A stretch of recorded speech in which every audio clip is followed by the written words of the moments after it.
So you're wanting to get invested in ETFs. An ETF is basically just an exchange traded fund, and it's a collection of stocks and index funds, and you simply invest in that ETF, whichever ETF you so desire, and they will pay you either monthly or every 3 months, depending on what kind of an ETF you're investing in. So the first thing you're going to want to do is open a brokerage account.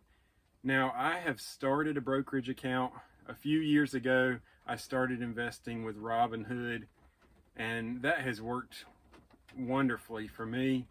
They have been very nice as far as the margin accounts. I can, if I want to borrow money from them, I can, and because I'm a gold member now, I actually get a reduced interest rate on that money I'm borrowing to invest. And I typically put that money, if I borrow it on margin from Robinhood, I typically put it in a very safe ETF. That way I know that I'm going to be able to get that money out if I need to and pay Robinhood back. But I tend to be very safe with that money. I only put it into things that I know are very renowned stocks and ETFs, because I do not want to get into a situation where I've borrowed so much money from Robinhood and something happens and I can't pay it back. I never want to be in that situation. And I'm not sure if I would even recommend to the beginner to ever borrow money from the brokerage. That is just a very, it can be very risky if you don't know what you're doing. And I'm not claiming that I know everything about ETFs, but I do know that the ETFs that I invest in have been proven over the last several years to remain consistent in their payouts and consistent in their prices. So I trust it enough to put that borrowed money from Robinhood into those ETFs that will continue to pay out dividends. So far, they have continued to pay out dividends, and they've continued to remain of value. QYLD, for example, is one of the ETFs that I enjoy investing in. That's usually about $16 to $18, somewhere in there, and they pay about 16 or 18 cents every month per share. So that's one that I really enjoy. Very simple, very reliable, and I have really enjoyed using QYLD. You can just type that ticker symbol into Google and you can learn all about it. And if you want a referral code to open up a Schwab account, you can open up a brokerage account through Schwab.com. I'm going to put my referral code in the description below, and you can probably click on that link, or you can type in the referral code that I put under there, and you can open a brokerage account. And I wouldn't worry about, they have astronomical numbers on there to get the referral bonus.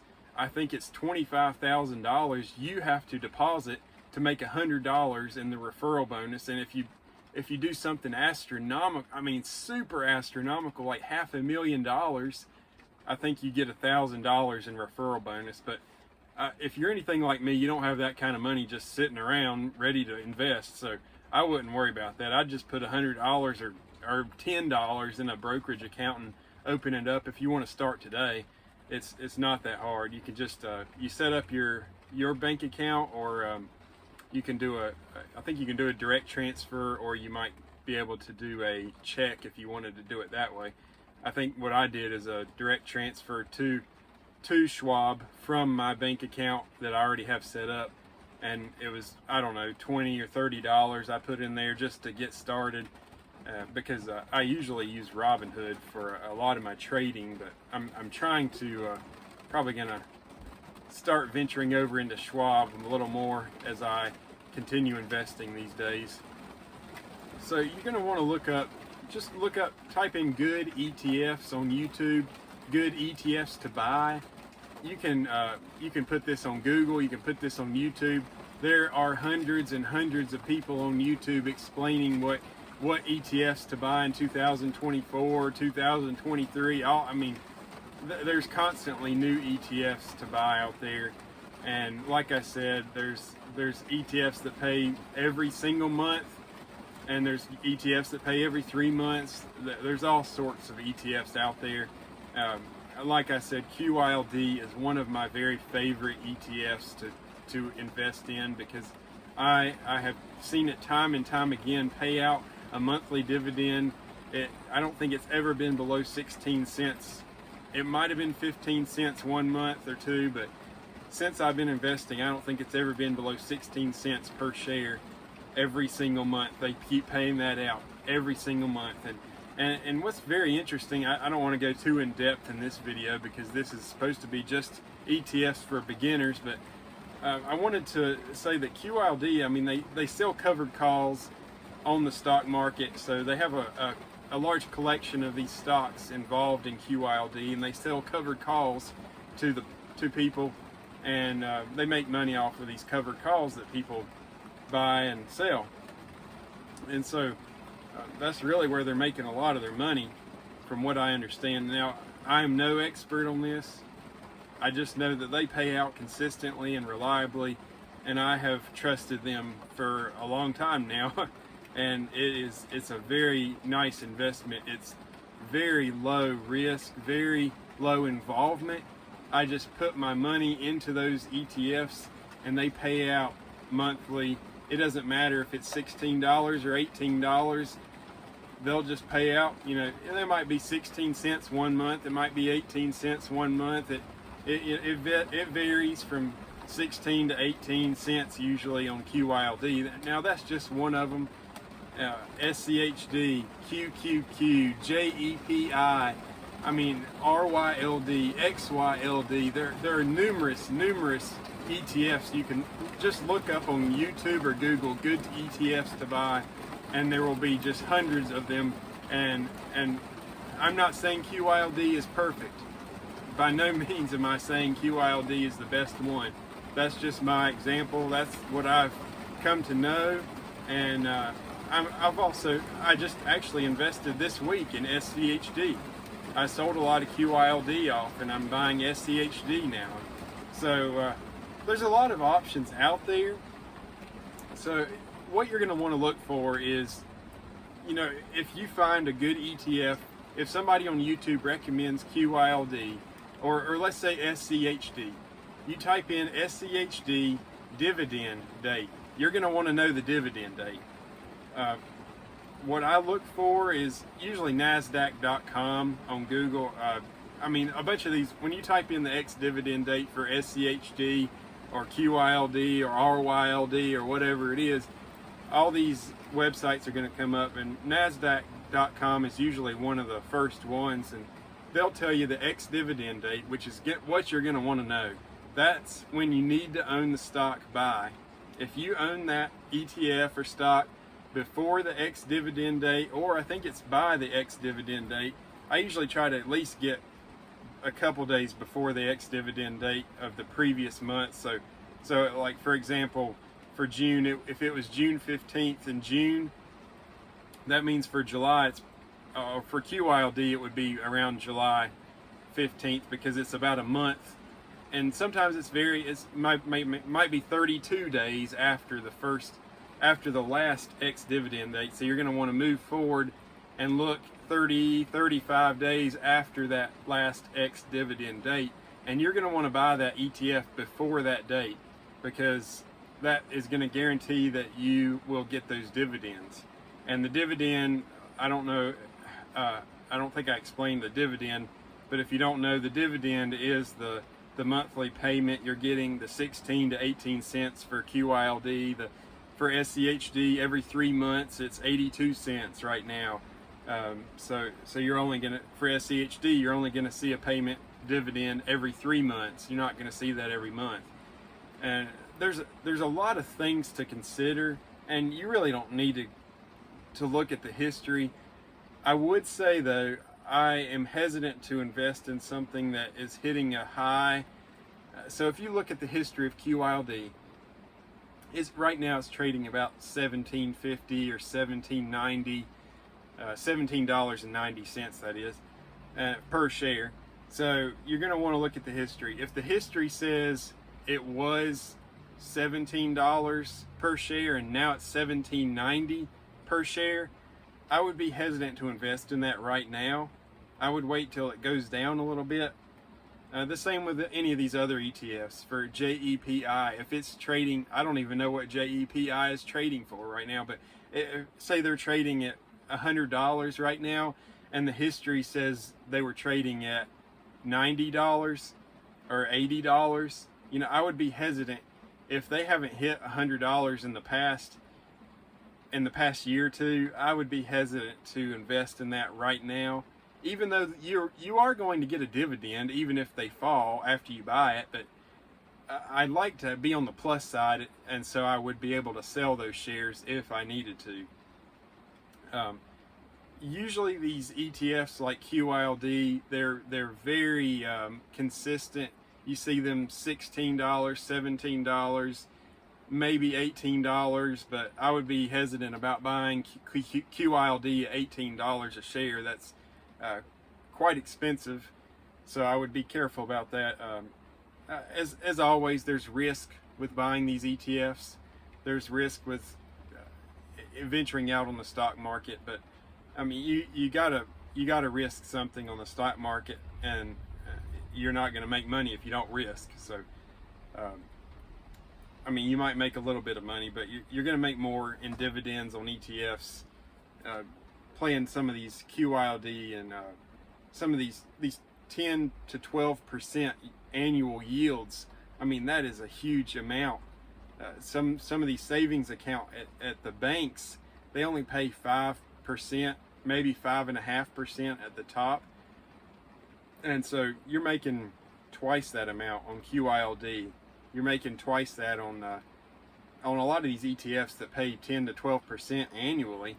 You might only be making 1% a month. I mean, you have $16, $18 in QYLD, you're going to be making about 16 to 18 cents a month per share, but that's still a lot more than you'd be making in a savings account at your average bank. So it depends on the performance of the ETF. I would definitely look at the history before you buy it. I would definitely look at the dividend history. How long has this ETF been paying out consistently? Have they been paying the same amount? Have they been staying within that percentage range of what they're paying now? Have they paid out during recessions? That's something you want to consider. A lot of things to consider, and I think you're going to be okay if you stick with some of these popular ETFs. I would just do your research, do what you're comfortable with. I wouldn't do anything that you feel is risky. And like I said, I don't know if I said this earlier, but I would say that it is your money. You can do what you want to with. I mean, don't do something you feel is risky. Don't do something that you feel uncomfortable doing just because people on YouTube are saying it. I mean, I've made a lot of money on ETFs, just raking in that passive income month after month. QYLD, all these RYLD, all these passive income dividends. You don't have to do anything except buy the ETF, and then collect the dividend every single month. It's very, very easy money. You just have to have some money to put in there. And so I would highly recommend investing in ETFs if you can, if at all possible. It is a very nice passive income just to let your money sit there and do the work for you. So, I mean, you want to look at the growth. Some of these ETFs will have high growth. SCHD is known for its growth potential. QYLD is not known for its growth potential.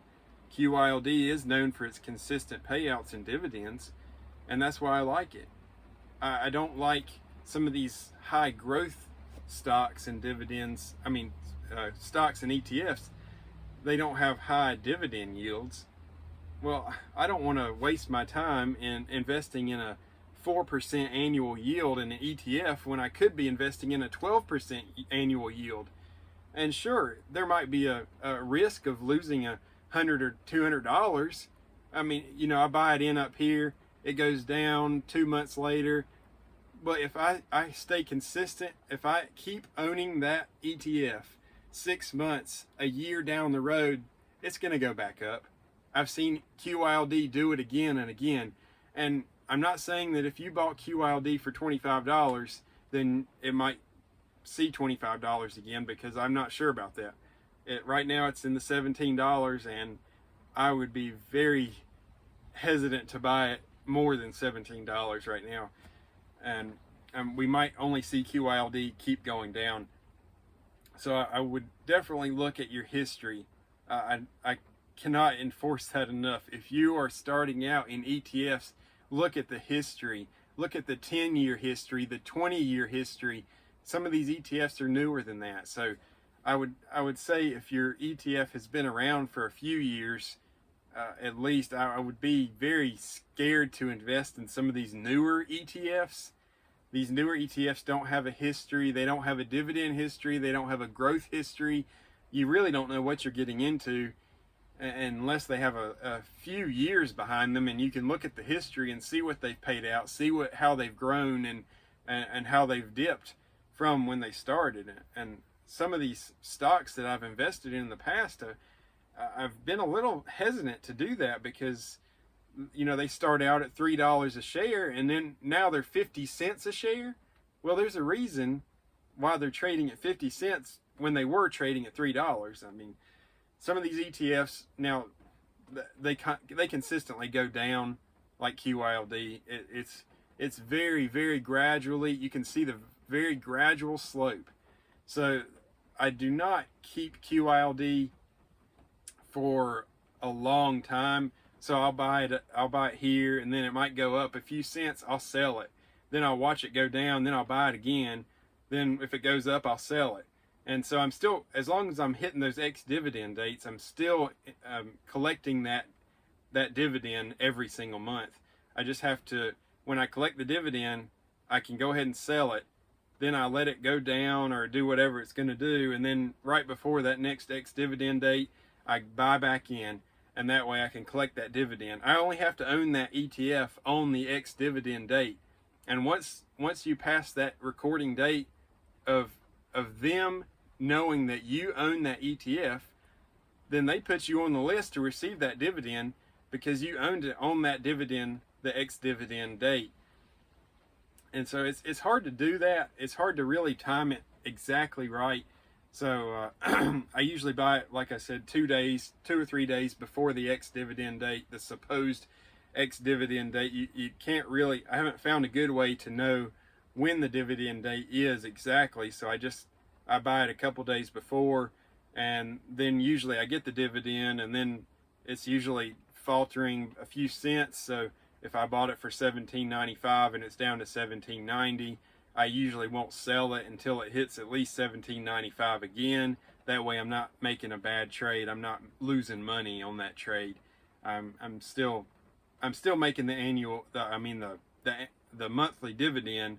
So I'm really not losing out on trading time, because I'm making that dividend money, the passive income, and it's really a great thing. I don't have to worry about selling it right away, because I know there's another dividend coming right around the corner next month.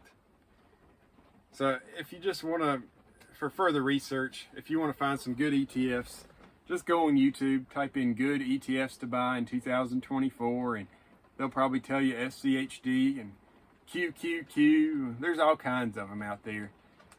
Just go out in there and open up your Schwab account or your Robinhood account or your whatever broker you want to use. They're all really the same in my mind. I mean, as long as they keep your money safe. I would probably make sure they're FDIC insured, but as long as they keep your money safe and you can trade on there, I would go for it.